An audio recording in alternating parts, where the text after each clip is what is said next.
السلام عليكم ورحمة الله وبركاته. إن الحمد لله نحمده ونستعينه ونستغفره ونعوذ بالله من شرور أنفسنا ومن سيئات أعمالنا. من يهده الله فلا مضل له ومن يضلل فلا هادي له، وأشهد أن لا إله إلا الله وحده لا شريك له، وأشهد أن محمدا عبده ورسوله. يا أيها الذين آمنوا اتقوا الله حق تقاته ولا تموتن إلا وأنتم مسلمون. يا أيها الناس اتقوا ربكم الذي خلقكم من نفس واحدة وخلق منها زوجها وبث منهما رجالا كثيرا ونساء، واتقوا الله الذي تساءلون به والأرحام إن الله كان عليكم رقيبا. يا أيها الذين آمنوا اتقوا الله وقولوا قولا سديدا يصلح لكم أعمالكم ويغفر لكم ذنوبكم، ومن يطع الله ورسوله فقد فاز فوزا عظيما. أما بعد، فإن خير الحديث كتاب الله، وخير الهدي هدي محمد صلى الله عليه وسلم، وشر الأمور محدثاتها، وكل محدثة بدعة، وكل بدعة ضلالة، وكل ضلالة في النار. أعوذ بالله السميع العليم من الشيطان الرجيم من همزه ونفخه ونفسه. ولقد نعلم أنك يضيق صدرك بما يقولون فسبح بحمد ربك وكن من الساجدين واعبد ربك حتى يأتيك اليقين. محترم حضرات، دروس سیرت کا جو مبارک سلسلہ شروع ہوا ہے، آج اس کی 7ویں کڑی ہے. کل کے درس میں ہم نے یہ بات بتائی تھی کہ نبی کریم صلی اللہ علیہ وسلم نے کس طرح سے اپنی دعوت کا آغاز سری مرحلے سے کیا، اور پھر کیسے آپ صلی اللہ علیہ وسلم کی دعوت سری مرحلے سے نکل کر جہری مرحلے میں داخل ہوئی اور آپ علی اعلان تبلیغ کرنے لگے. آج ہمارا موضوع یہ ہے کہ جب آپ صلی اللہ علیہ وسلم علی اعلان تبلیغ کرنے لگے تو مشرکین مکہ کا ریاکشن کیا تھا، مشرکین مکہ نے کس رد عمل کا اظہار کیا، مشرکین مکہ کا رویہ نبی کریم صلی اللہ علیہ وسلم کے ساتھ اور صحابہ اکرام رضوان اللہ علیہم اجمعین کے ساتھ کیسا تھا. ظاہر بات ہے کہ پیارے نبی عقیدہ توحید کی دعوت لے کر آئے تھے. مشرکین جن کا معاملہ یہ تھا کہ جتنے کنکر اتنے شنکر، نبی کریم صلی اللہ علیہ وسلم ان کے اس بنیادی عقیدے پہ ضرب لگا رہے تھے کہ معبود ایک ہی ہو سکتا ہے. یہ انہوں نے الگ الگ جو معبود بنا رکھے تھے، الگ الگ خدا جو انہوں نے بانٹ رکھے تھے، پیارے نبی صلی اللہ علیہ وسلم ایک معبود کی دعوت دے رہے تھے جو ان کے لیے ناقابل ہضم تھی. وہ کہا کرتے تھے، جیسے اللہ تعالیٰ نے سورہ صاد میں فرمایا، اجعل الآلہۃ الہا واحدا ان ھذا لشیء عجاب. یہ بڑی عجیب و غریب بات ہے کہ محمد کہتے ہیں کہ بس ایک کی عبادت کرو، محمد کہتے ہیں کہ معبود ایک ہی ہے. یہ بڑی عجیب و غریب بات ہے. توحید کی دعوت ان سے ہضم نہ ہوئی اور نتیجے میں انہوں نے نبی کریم صلی اللہ علیہ وسلم کی دعوت کے خلاف سازشی موقف اختیار کیا، معاندانہ موقف اختیار کیا، اور آپ کی دعوت کو روکنے کے لیے، آپ کے مشن کو روکنے کے لیے بہت ساری چالیں وہ چلے، جن میں سے چند ایک کا تذکرہ آج کے درس میں ہم آپ کے سامنے کر رہے ہیں.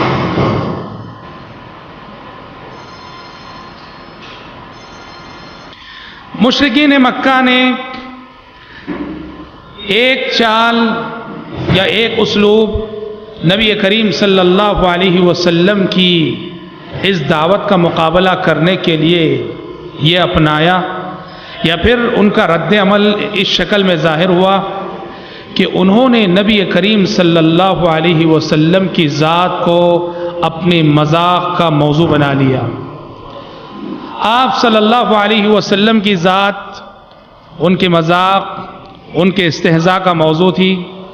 آپ صلی اللہ علیہ وسلم کو طرح طرح کے القاب دیے جانے لگے، کبھی آپ کو شاعر کہا گیا، کبھی آپ کو مجنون کہا گیا، کبھی آپ کو کاہن کہا گیا، طرح طرح کے القاب سے آپ کو نوازا گیا۔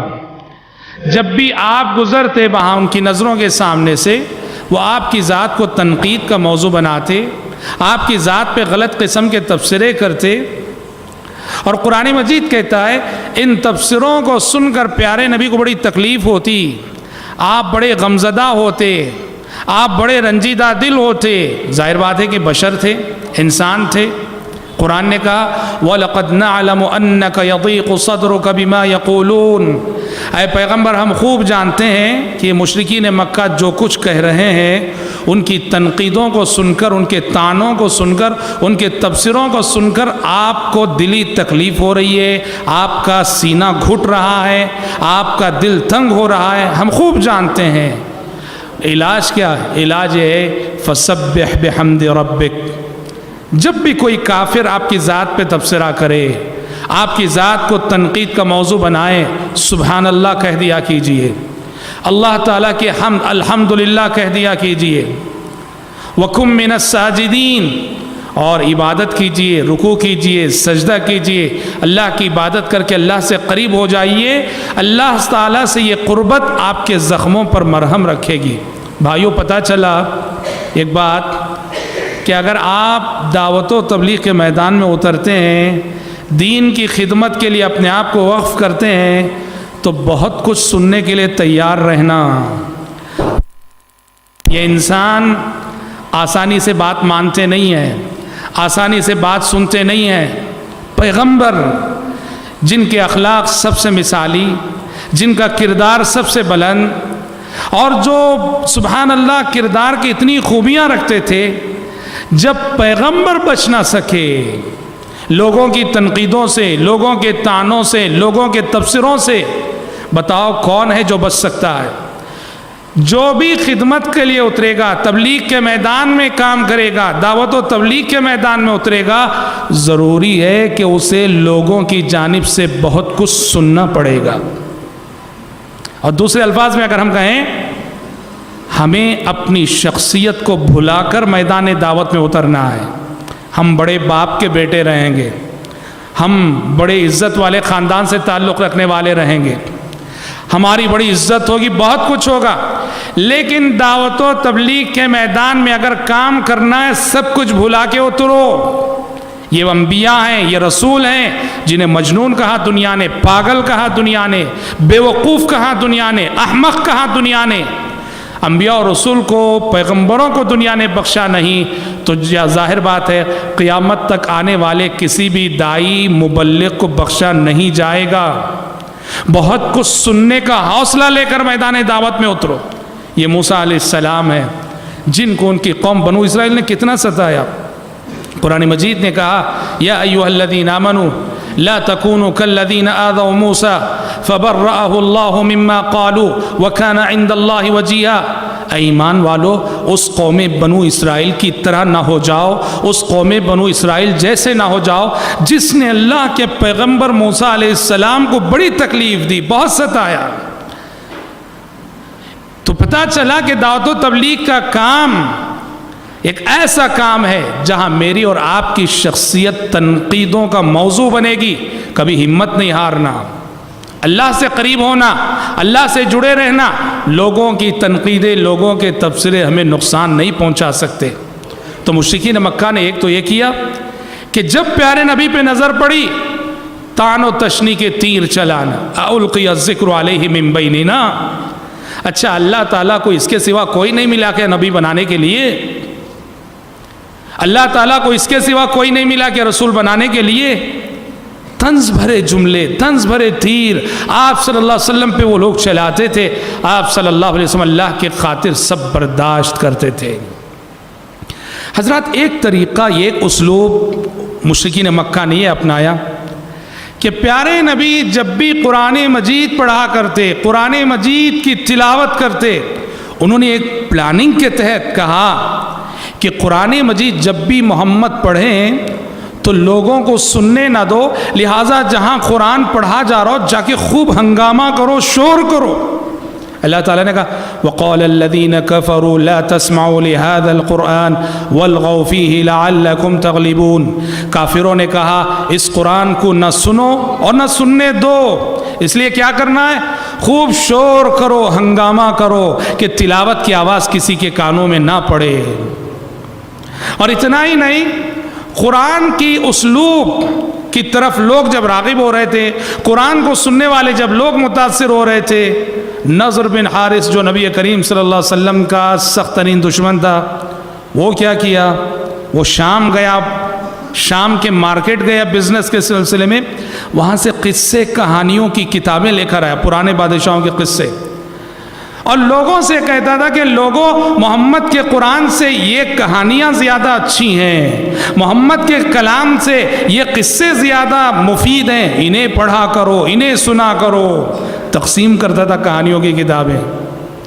ہاں، معلوم ہوا قرآن کو چھوڑ کر قصے کہانیوں کے پیچھے پڑھنا، ایسے قصے، بے بنیاد قصے، بے بنیاد واقعات، بے بنیاد کہانیاں، یہ نضر بن حارث کا طریقہ تھا۔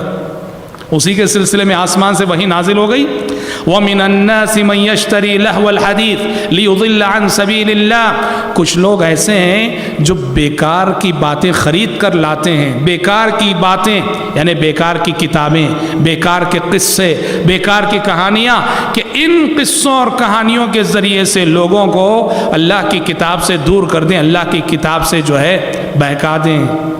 ایک طریقہ انہوں نے یہ اپنایا، قرآن سننے نہ دو اور کسی کو پڑھنے نہ دو قرآن مجید۔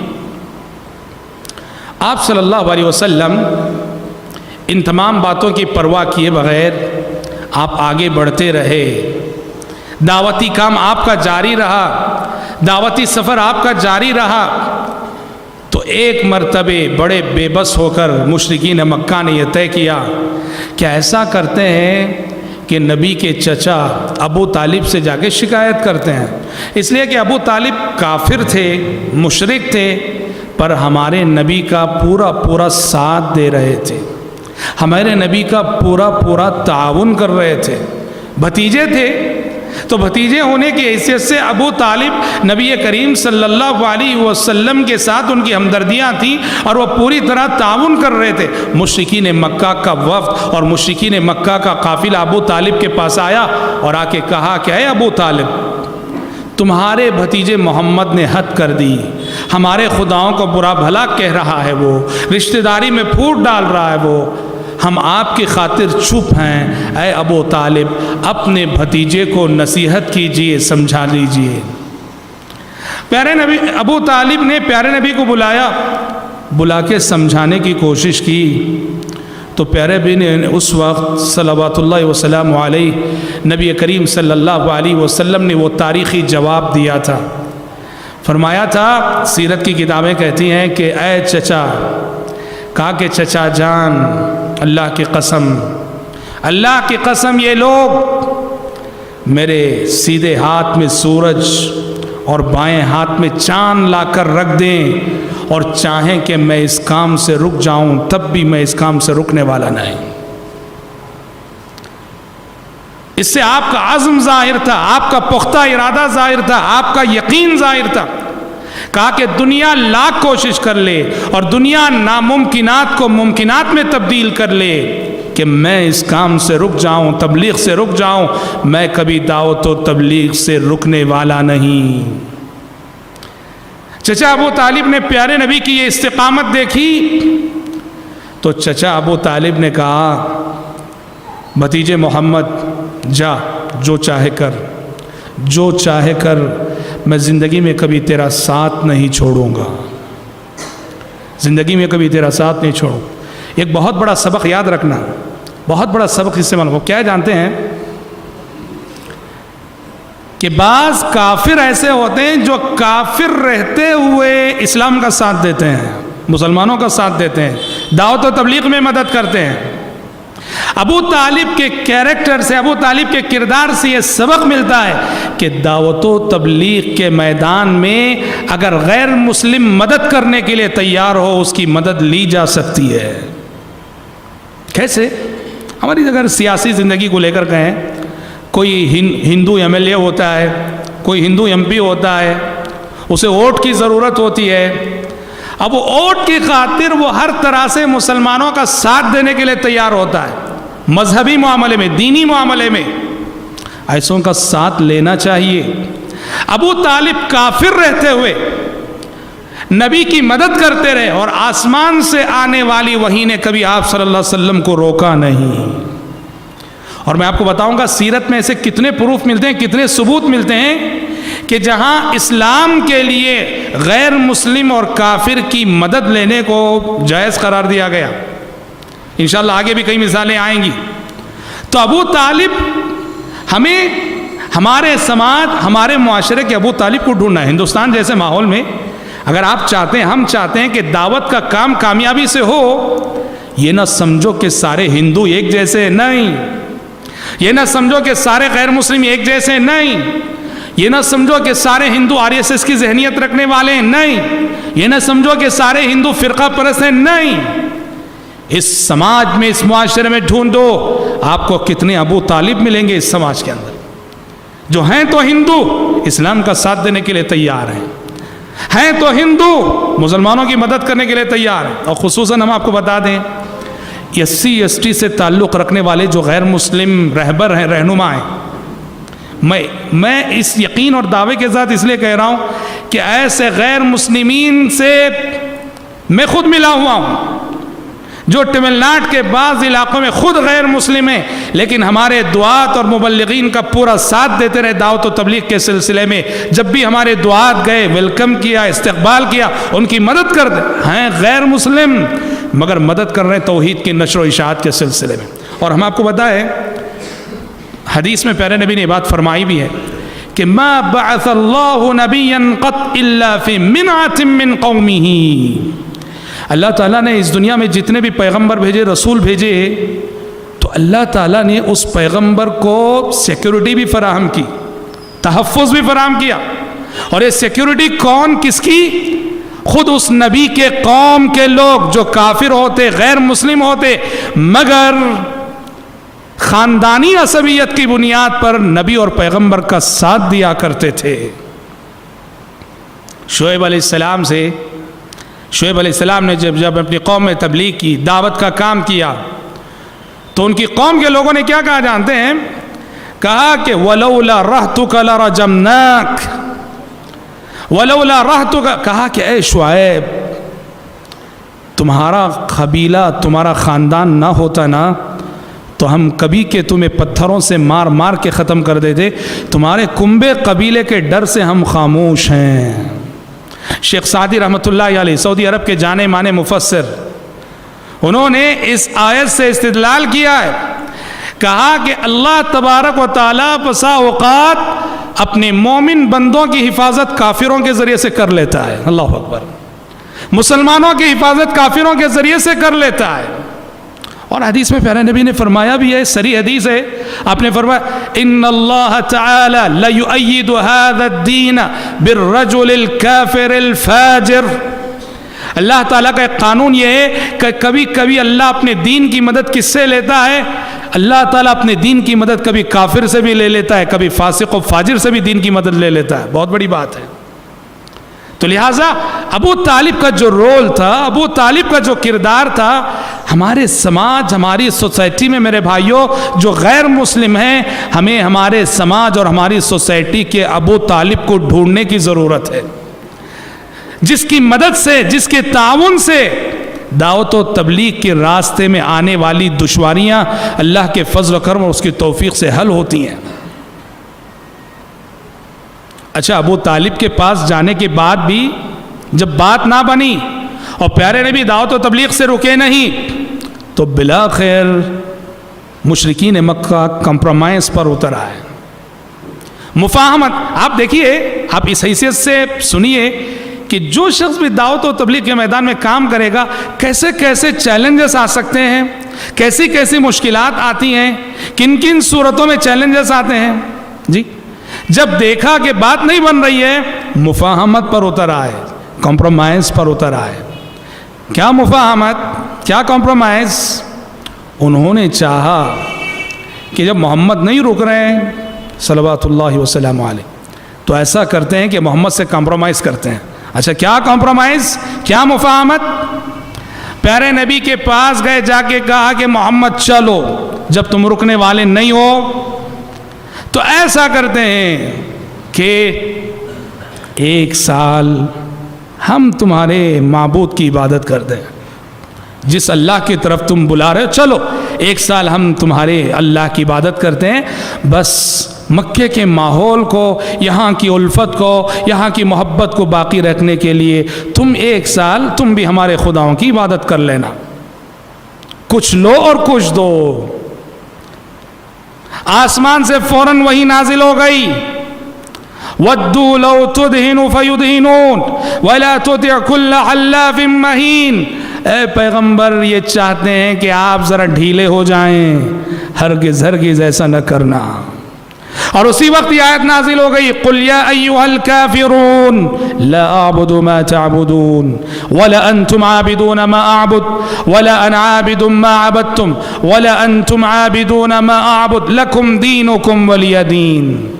جس میں صاف طور پر کھلے الفاظ میں کہہ دیا گیا کہ توحید و شرک کے معاملے میں کوئی کمپرومائز نہیں, اسلام اور کفر کے معاملے میں کوئی کمپرومائز نہیں. اور حضرات یاد رکھو, اسلام کا خلاصہ, اسلام کا نچوڑ, سارے پیغمبروں کی دعوت کا نچوڑ, آدم علیہ السلام سے محمد صلی اللہ علیہ وسلم تک آئے ہوئے پیغمبروں کی دعوت کا نچوڑ توحید ہے, توحید ہے, توحید ہے. شریعت, اسلام دوسری چیزوں کو وقتی طور پہ برداشت کر سکتا, اس نے برداشت کیا. آپ پوری انسانی تاریخ میں نہیں دکھا سکتے کہ اسلام نے کبھی شرک کو برداشت کیا ہو, کبھی نہیں دکھا سکتے. سود, بیچ, اس کو برداشت کیا اسلام نے. شراب کو برداشت کیا اسلام نے. آپ مکی زندگی کو پڑھو, مکے میں جو 13 سالہ زندگی گزری نبی کریم صلی اللہ علیہ وسلم کی, مکے میں شراب پی جا رہی تھی, برداشت کیا اسلام نے. مسلمان پی رہے تھے, برداشت کیا. مکے میں سودی کاروبار ہو رہا تھا, سودی لین دین ہو رہا تھا, برداشت کیا اسلام نے. مکے میں گدھے کا گوشت کھایا جا رہا تھا, گدھے کو ذبح کر کے کھاتے تھے, برداشت کیا اسلام نے.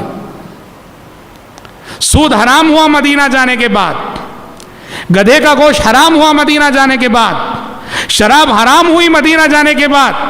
یہ ساری چیزیں مکے میں وقتی طور پر اسلام نے برداشت کی, لیکن اللہ کی قسم شرک کو اور شرک کی کسی شکل کو اسلام نے برداشت کیا ہو, اس کا کوئی ثبوت آپ نہیں دکھا سکتے. اور یہ صرف ہمارے نبی کی زندگی میں نہیں, تمام پیغمبروں کی دعوتی زندگی کا مطالعہ کرو, کسی نبی کی شریعت میں شرک سے کمپرومائز کیا گیا ہو, آپ کوئی ثبوت نہیں دکھا سکتے. تو یاد رکھو, توحید کے معاملے میں, عقیدے کے معاملے میں, ایمان کے معاملے میں انسان کو مضبوط ہونا چاہیے, ڈھیلا نہیں ہونا چاہیے. قرآن نے کہا وَدُّوا لَوْ تُدْهِنُ فَيُدْهِنُونَ. اے پیغمبر یہ چاہتے ہیں کہ آپ بھی اپنے عقیدے میں ذرا ڈھیلے ہو جائیں کہ وہ بھی اپنے عقیدے میں ڈھیلے بن کر دونوں ایک دوسرے سے کمپرومائز کر لو, مفاہمت کر لو. فَلَا تُطِعْ, کہا کہ ہرگز ایسے فارمولے کو نہ ماننا کہ جہاں آپ کو اللہ کے ساتھ شرک کرنا پڑے, جہاں آپ کو اللہ کے ساتھ کفر کرنا پڑے, ایسے کسی فارمولے کو تسلیم نہ کرنا. حضرات سوچو, اسلام توحید کے سلسلے میں کتنا سنجیدہ ہے, شرک سے اسلام کس قدر بیزار ہے. وہ کتنے افسوس کی بات ہے, کتنے افسوس کی بات ہے. آج یہ شرک ہمارے گھروں میں پنپنے لگے, تعویذ گنڈوں کی شکل میں, پلیتوں کی شکل میں, تغروں کی شکل میں, درگاہوں کے چکروں کی شکل میں, مزار پرستی کی شکل میں. اور پھر بھی ہم مسلمان رہے, پھر بھی ہم مسلمان رہے. یہ کیسا اسلام ہے, یہ کیسی مسلمانی ہے کہ ہمارے عقائد میں سری شرک ہو اور پھر بھی ہم مسلمان ہوں.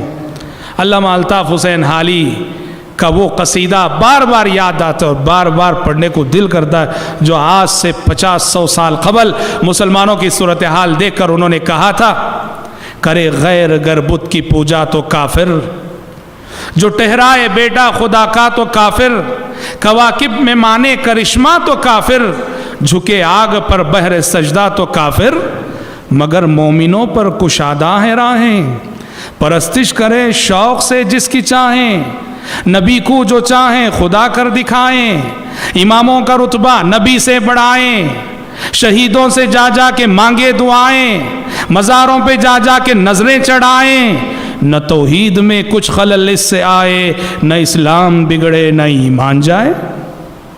جی ایک ہندو کو ہم مشرک اور کافر اس لیے کہتے ہیں کہ وہ اللہ کے ساتھ بتوں کو شریک کرتا ہے، ہم کرسچن کو کافر اور مشرک اس لیے کہتے ہیں کہ وہ جیسس کے سامنے جا کے جھکتا ہے، اور ہم مزاروں کے پاس جھک کر بھی مسلمان ہی ٹھہرے۔ جی ہم درگاہوں پہ سجدے کر کے بھی مسلمان ٹھہرے، یہ کیسا اسلام ہے؟ مسلمانوں یاد رکھو، توحید کے سلسلے میں شریعت نے جو سنجیدہ مزاج دیا ہے اس کو یاد رکھو۔ مکے میں کیسے حالات تھے، کیسے کٹھن حالات تھے، مشکل حالات تھے، اور ایسے حالات میں خود مشرکین مکہ نے کمپرومائز کی رائے اور کمپرومائز کی پیشکش کی، مگر شریعت نے اور آسمان سے آنے والی وحی نے توحید اور شرک کے معاملے میں، کفر اور اسلام کے معاملے میں کسی بھی طرح کے کمپرومائز اور مفاہمت و مصالحت کو برداشت نہیں کیا۔ جب مشرکین کی یہ کوشش بھی بیکار ہوئی، کمپرومائز کی، مفاہمت کی، مصالحت کی، تو ایک اور اسلوب انہوں نے اپنایا۔ وہ اسلوب کیا ہے؟ جسے ہم اردو زبان میں کہتے ہیں ترغیب کا اسلوب۔ اب تک جو کرتے رہے وہ ڈرانا، دھمکانا، جی وغیرہ وغیرہ، اب انہوں نے ایک اسلوب اپنایا، ترغیب کا اسلوب۔ اور ترغیب کا اسلوب کیا ہے؟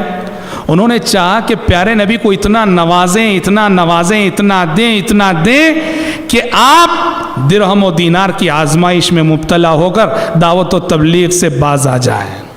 اور یاد رکھنا، بہت سارے ایسے لوگ جنہیں کوڑوں کی آزمائش جھکا نہ سکی، درہم و دینار اور روپیوں پیسوں کی آزمائش کے آگے وہ جھک جاتے ہیں۔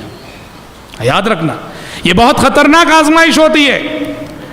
میں نے کوڑوں کی مار برداشت کر لی، کوڑوں کی ضرب برداشت کر لی، تانے برداشت کر لیے، تنقیدیں برداشت کر لی، جسمانی اذیتیں برداشت کر لی، لیکن جب میں گزارا گیا روپیے پیسوں کے امتحان سے، جب میں گزارا گیا درہم و دینار کے امتحان سے، میرا سارا تقوی جواب دے گیا اور میری ساری استقامت جواب دے گئی۔ مشرکین مکہ نے وہی کیا۔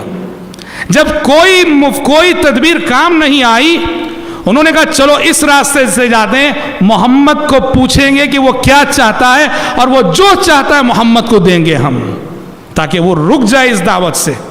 اور اس کے لیے انہوں نے کیا کیا؟ ایک بہت ہی سمجھدار قسم کا سردار جس کا نام تھا عتبہ، بہت سمجھدار تھا، مکے کا ایک سمجھدار سردار، اس کو بھیجا کہ جاؤ محمد سے بات کر کے آؤ، اور ہمیں یقین ہے کہ تم رزلٹ لے کر آؤ گے، جاؤ پوچھو کہ آخر وہ کیا چاہتے ہیں۔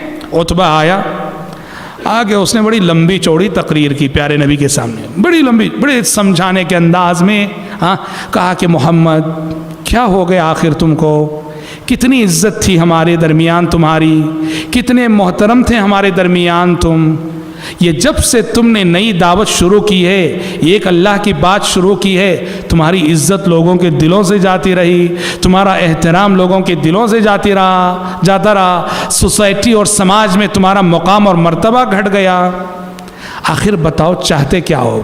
کہا کہ محمد آج میں تمہیں دینے کے لیے آیا ہوں۔ کہا چاہتے کیا ہو؟ کہا کہ محمد بادشاہ بننا چاہتے ہو کیا؟ بادشاہ بننا ہے؟ ہاں کہو، اور ابھی سارے عرب کے اتفاق کے ساتھ ہم عرب مل کر تم کو اپنا بادشاہ بنا لیں گے۔ پیسہ چاہتے ہو، دولت چاہتے ہو؟ اگر ہاں کہو، تمہارے قدموں پہ دولت کا دریا بہا دیں گے۔ یا کسی حسین و جمیل عورت سے شادی کرنا چاہتے ہو؟ پورے عرب کی سب سے منتخب اور حسین و جمیل عورت سے تمہارا نکاح کرا دیں گے۔ پوری فہرست، جی ترغیبات کی پوری فہرست پیش کر دی گئی۔ پیارے نبی سنجیدگی کے ساتھ خاموشی سے سنتے رہے، اسے اپنی بات کہنے دیا آپ صلی اللہ علیہ وسلم۔ اس کی بات جب ہو گئی وہ خاموش ہو، پیارے نبی کہا ختم ہو گئی تمہاری بات؟ کہا کہ ہاں ختم ہو گئی۔ کہا کہ اب میرا جواب سنو، میرا جواب سنو۔ پیارے نبی نے کوئی لمبی چوڑی تقریر نہیں کی، اس کے جملوں کو پکڑ کے کوئی تنقید نہ کی، آپ نے ڈائریکٹ اللہ کا کلام پڑھنا شروع کر دیا۔ سورہ حامیم فصلت، یہ سورت آپ پڑھنے لگے، آپ صلی اللہ علیہ وسلم پڑھے جا رہے ہیں، عتبہ سنا جا رہا ہے، سن رہا ہے۔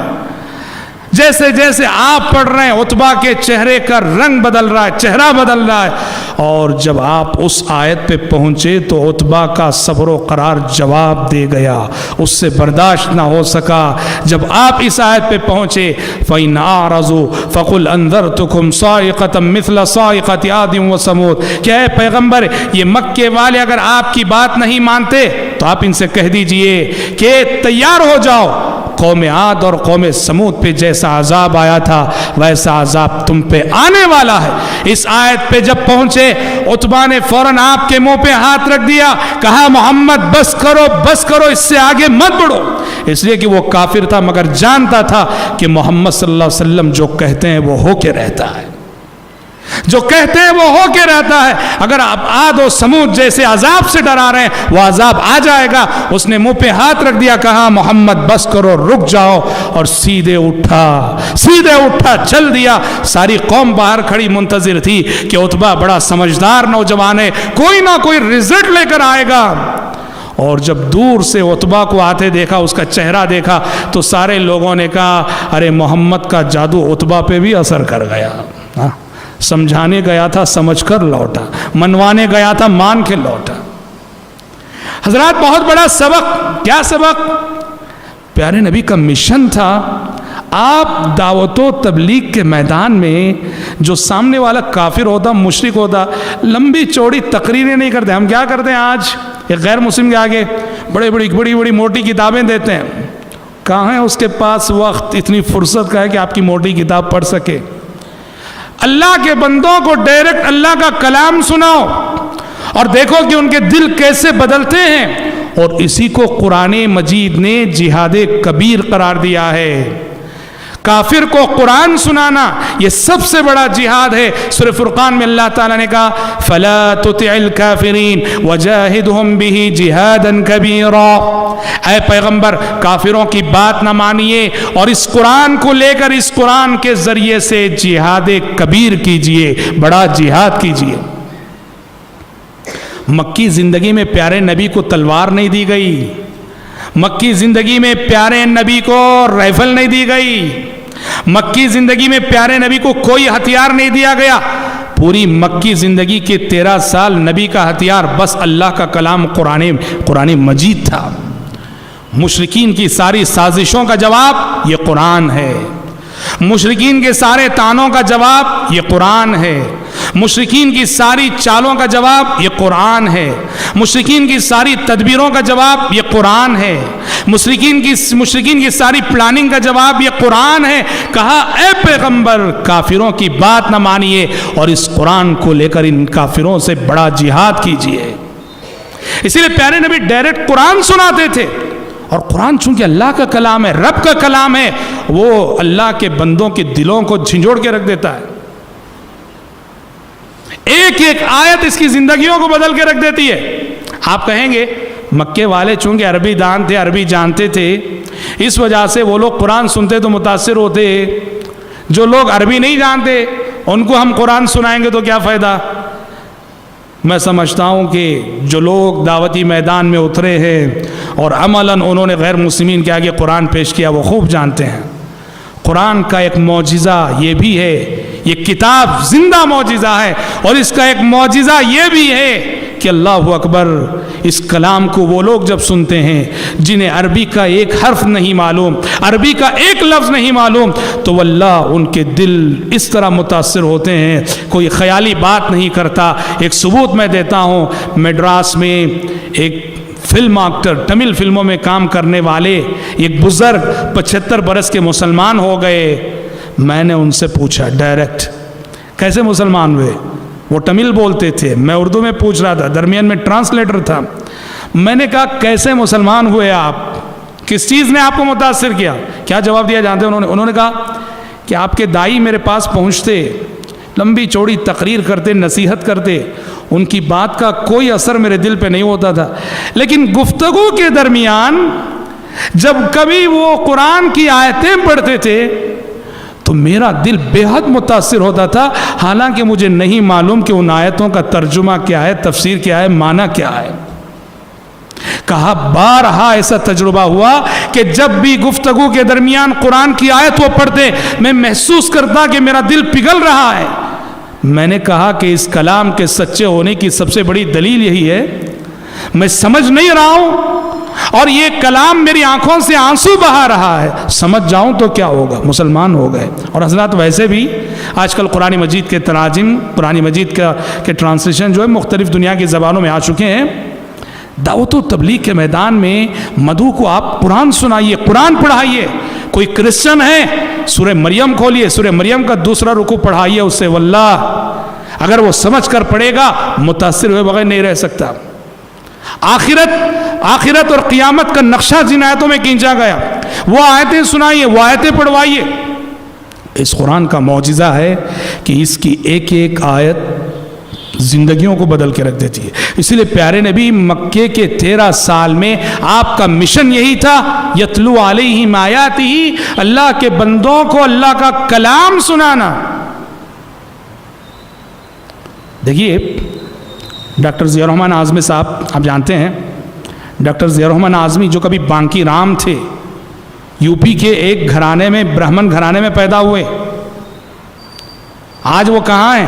آج وہ اسلامک یونیورسٹی مدینہ منورہ کے حدیث کے سب سے بڑے استاد ہیں، علم حدیث کے سب سے بڑے استاد ہیں۔ جو کبھی بانکی رام تھے، وہ ان کی داستان ہے قبول اسلام کی، گنگا سے زمزم تک انہوں نے لکھا ہے، اپنی داستان لکھی ہے کیسے مسلمان ہوا، اس کا نام انہوں نے دیا گنگا سے زمزم تک۔ وہ لکھتے ہیں قرآن مجید کی ایک آیت میری ہدایت کا ذریعہ بن گئی۔ کون سی آیت؟ ان کے ایک دوست تھے، مسلمان دوست، وہ انہیں پکڑ کے، جبکہ ابھی وہ ہندو ہیں، ایک مسجد میں درس قرآن میں لے کے چلے گئے۔ یاد رکھو، غیر مسلمین کو لے کر آؤ مسجد میں، شریعت ہرگز نہیں روکتی۔ غلط ہے یہ فتویٰ کہ کافر مسجد کے اندر نہیں آ سکتا، غلط ہے یہ فتویٰ کہ غیر مسلم مسجد کے اندر نہیں آ سکتا۔ کس نے کہا؟ حدیثوں سے ثبوت ہے غیر مسلم مسجد کے اندر آ سکتا ہے، انہیں لانا چاہیے۔ وہ طریقہ عبادت کو دیکھیں گے، نماز کو دیکھیں گے، درس سنیں گے، واللہ ان کے دل پگھل جائیں گے۔ ڈاکٹر ضیاء الرحمن اعظمی لکھتے ہیں قرآن کی ایک آیت نے میرے دل کو بدل دیا۔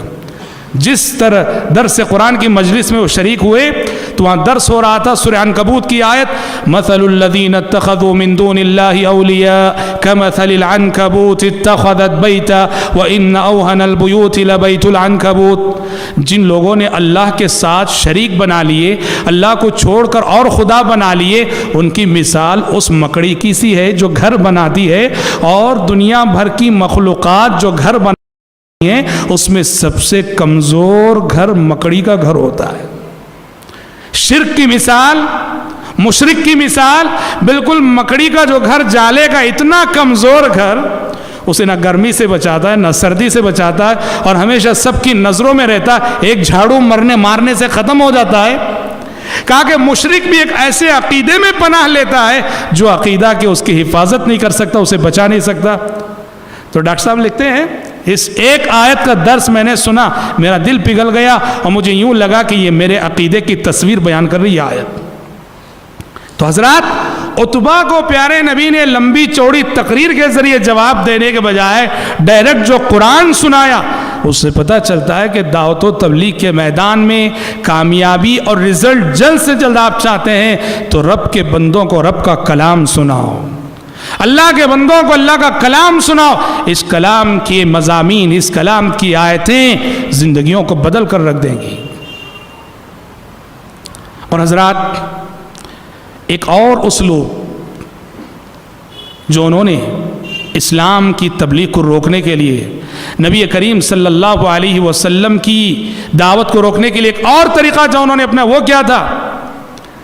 پیارے نبی جہاں جہاں جاتے لوگوں کو سمجھانے کے لیے، مارکیٹ میں، بازار میں، موسم حج میں، جہاں جہاں جاتے اور تبلیغ کرتے، پیچھے پیچھے جانا اور لوگوں سے کہنا کہ لوگوں یہ پاگل ہے، یہ دیوانہ ہے، اس کی بات نہ مانو.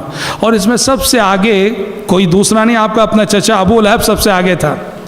پیارے نبی جس سے ملتے اس کے بعد یہ جا کے ملتا، کہتا کہ یہ دیوانہ ہے، پاگل ہے، اس کی بات مت مانو. اور حد تو یہ ہوئی میرے بھائی، اتنی حد ہو گئی، اتنے مطلب وہ پاگل ہو گئے مکے کے کافر. کوئی بھی شخص مکے کے باہر سے اگر مکے کو آتا، کوئی بھی شخص، ہاں عمرے کرنے کے لیے آتے تھے، وہ کافر رہتے ہوئے بھی عمرہ کرتے تھے، طواف کرتے تھے، کیا کیا کرتے تھے.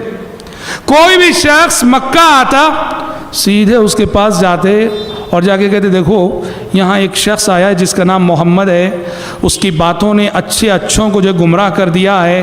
سمجھداری سے کام لینا، ہوشیاری سے کام لینا، اس کی باتوں میں نہ آنا.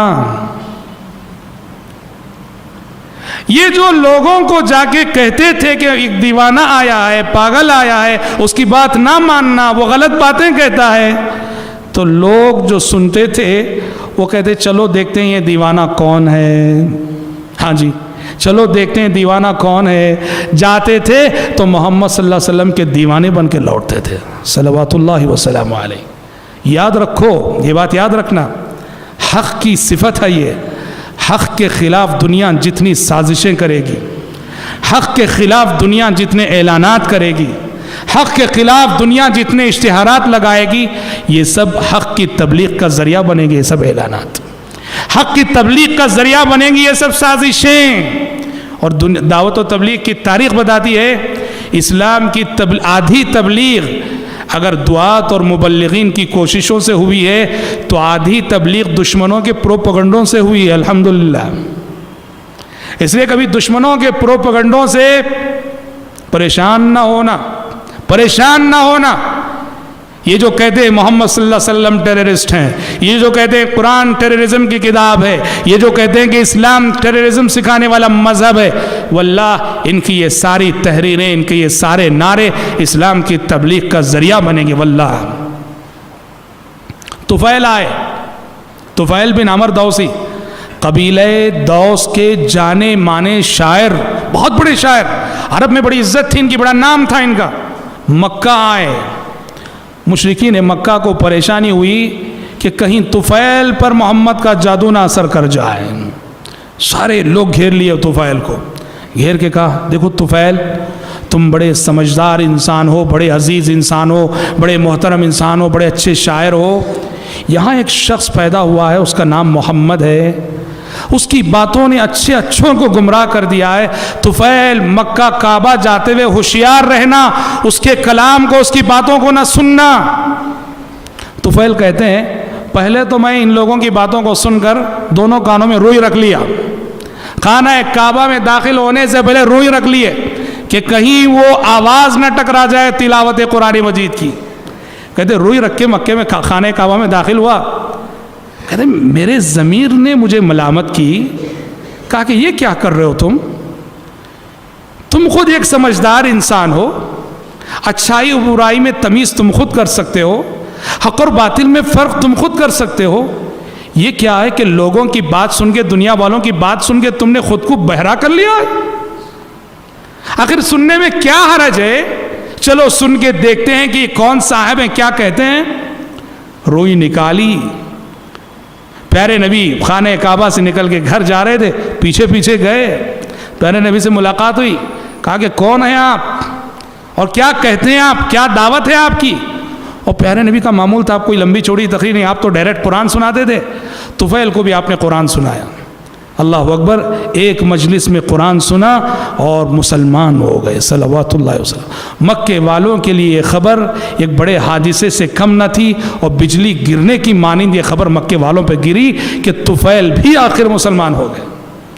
طفیل بن عمر دوسی مسلمان ہونے کے بعد، اور دیکھو مکی زندگی کا یہ تھا، جو شخص بھی مسلمان ہوتا اسلام قبول کرنے کے ساتھ ہی داعی بنتا تھا، مبلغ بنتا تھا.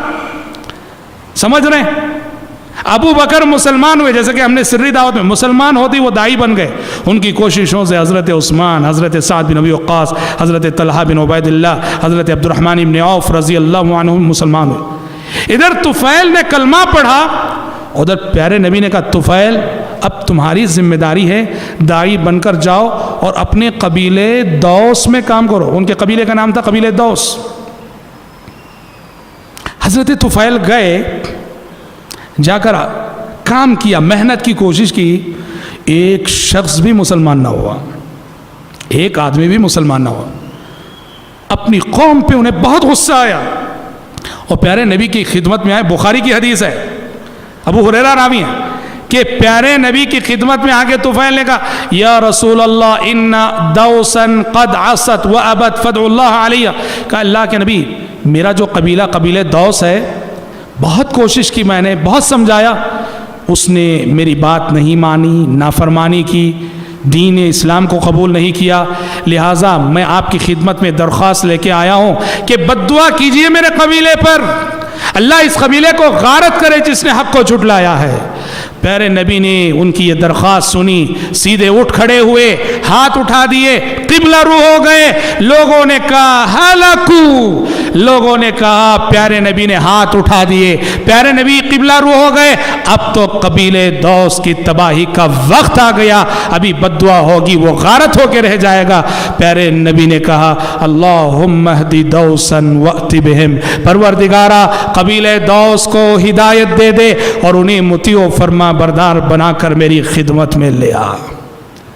درخواست ہوئی بد دعا کی اور پیارے نبی نے اٹھ کر دعا دی, اور دعا دینے کے بعد طفیل سے کہا طفیل اب جاؤ, اب جاؤ. طفیل گئے اور اب کی بار کافی رزلٹ نکلا. قبیلے نے بات مانی, مشرف باسلام ہوا, اور شاید حضرت طفیل بن عمر دوسی کی منقبت کے لیے اتنا کافی ہے کہ مشہور صحابی حافظ صحابہ ابو ہریرہ رضی اللہ عنہ انہی طفیل بن عمر دوسی کی کوششوں سے مسلمان ہوئے تھے. اللہ اکبر, کتنی بڑی بات ہے. دیکھ رہے ہیں آپ, یہ وہی طفیل ہے کہ دشمنوں نے مل کے کہا تھا یہاں ایک دیوانہ آ گیا, اس کی بات نہ ماننا, اس کی بات نہ سننا. لیکن وہی دشمنوں کے یہ تانے, دشمنوں کی یہ سب سازشیں تشہیر کا ذریعہ بن گئی. اور ہر دور میں حق کے ساتھ یہی ہوا ہے کہ حق کے خلاف جتنا شور مچایا جاتا ہے, جتنا ہنگامہ ہوتا ہے, وہ شور اور ہنگامہ حق کی تبلیغ کا ذریعہ بنتا ہے. اس لیے کبھی بھی حق پرستوں کو باطل پرستوں کے شور اور ہنگاموں سے خوف زدہ نہیں ہونا چاہیے. آج ہم اسی پر اکتفا کرتے ہیں. کل ہم انشاءاللہ سنیں گے کہ جب یہ ساری کوششیں ناکام ہو گئیں تو بالآخر مشرکین مکہ جسمانی اذیتوں پہ اتر آئے, مارنے لگے, ستانے لگے صحابہ کو. خود نبی کریم صلی اللہ علیہ وسلم کو کیسی کیسی اذیتیں دی گئیں, کیسا کیسا ستایا گیا اور کیا کچھ ہوا, یہ ہم انشاءاللہ تعالی کل کے درس میں سنیں گے. آج اسی پر اکتفا کرتے ہوئے دعا کرتے ہیں کہ رب العالمین ہم سب کو, آپ سب کو سیرت رسول کی روشنی میں اور سیرت رسول کے سانچے میں اپنی عملی زندگی کو ڈھالنے کی توفیق عطا فرمائے. آمین. وآخر دعوانا الحمد للہ رب العالمین.